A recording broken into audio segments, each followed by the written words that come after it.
किसी ने बड़े कमाल की बात कही है कि अपने जीवन को ऊपर वाले को सौंप दो, क्योंकि आप जीवन भर में जो कर सकते हैं उतना तो वो एक पल में कर सकता है।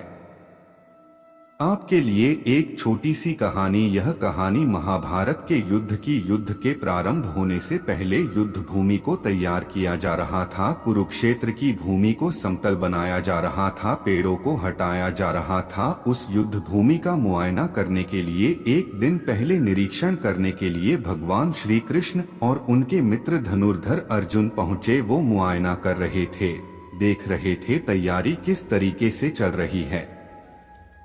तभी एक चिड़िया उड़ती उड़ती आई और भगवान श्री कृष्ण के पास आकर के बोली कि भगवान, मुझसे क्या गलती हो गई, मेरी दुनिया आपने उजाड़ दी। यहाँ युद्ध भूमि को तैयार किया जा रहा है, पेड़ों को गिराया जा रहा है, एक हाथी ने आकर के मेरा पेड़ गिरा दिया। मेरा घोंसला उस पर था, वो घोंसला गिर करके जमीन पर आ गया, उसमें नन्हे नन्हे बच्चे हैं, हमारी जान बचा लीजिए भगवान, अब सब कुछ आपके हवाले है। भगवान श्री कृष्ण ने कहा कि मैं इसमें क्या कर सकता हूँ, मैं तुम्हारी मदद नहीं कर सकता। यह तो नियति का पहिया है, समय का पहिया घूमता चला जाता है, इसमें मैं क्या कर सकता हूँ बताओ। वो चिड़िया रुआंसी होकर के बोली कि भगवान, मुझे बस एक इजाजत दे दीजिए। भगवान ने कहा कि बोलू, क्या पूछना है, क्या इजाजत चाहिए। तो उस चिड़िया ने कहा कि भगवान, मैं आप पर विश्वास तो कर सकती हूँ ना। भगवान ने ह भरी। अगले दिन युद्ध शुरू हुआ और युद्ध की शुरुआत से पहले भगवान श्री कृष्ण ने अपने दोस्त अर्जुन से कहा, अपने मित्र से कहा कि मुझे अपना धनुष और एक तीर दे दो, एक बाण दे दो। अर्जुन ने अपना धनुष सौंपने से पहले पूछा कि केशव, आपने तो प्रतिज्ञा ली थी कि आप शस्त्र नहीं उठाएंगे, क्योंकि अर्जुन की भगवान को शस्त्र क्यों उठाना पड़ रहा है, ऐसा क्या हो गया।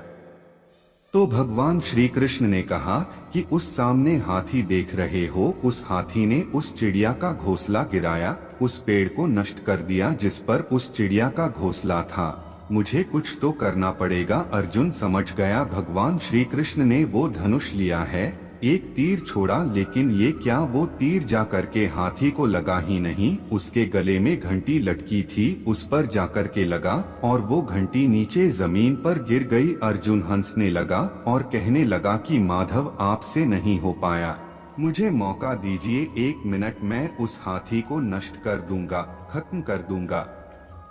भगवान ने कहा कि नहीं, नहीं हो गया, बस इतना काफी था। अर्जुन ने भी ज्यादा सवाल जवाब नहीं किए। 18 दिन तक युद्ध चला और उसके बाद में जब पांडवों की जीत हुई तो एक बार फिर से उस मैदान को साफ किया जा रहा था, क्योंकि काफी युद्ध के बाद में जो नुकसान हुआ था, बहुत सारा सामान गिरा पड़ा था, साफ सफाई चल रही थी। भगवान श्री कृष्ण एक बार फिर से अपने दोस्त, अपने मित्र अर्जुन के साथ में उसी भूमिका करने के लिए निकले और अर्जुन से कहा कि एक काम कीजिए, मेरे रथ से उतरिए और जाकर के नीचे वो जो घंटी रखी है उसको हटा दीजिएगा। अर्जुन चौंक गया कि हमने युद्ध जीत लिया है, हम इतने महान बन चुके हैं और यह मुझे एक घंटी उठाने के लिए, युद्ध भूमि की साफ सफाई करने के लिए कह रहे हैं। लेकिन जानता था भगवान है, कुछ भी कह सकते हैं। रथ से नीचे उतरा, जाकर के उस घंटी को उठाया,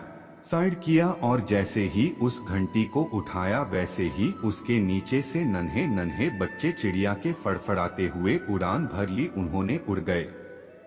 अर्जुन की आंखें नम हो गईं। उस घंटी के नीचे था वो घोंसला उस चिड़िया का जो मदद मांगने आई थी। 18 दिन के युद्ध में वो चिड़िया और उसके बच्चे सुरक्षित रहें, क्योंकि घंटी वहां पर उनका सुरक्षा कवच बनकर आ चुकी थी। चिड़िया ने शुरुआत में सिर्फ ये कहा था कि क्या भगवान, मैं आप पर विश्वास तो कर सकती हो ना, और भगवान ने ह भरी थी।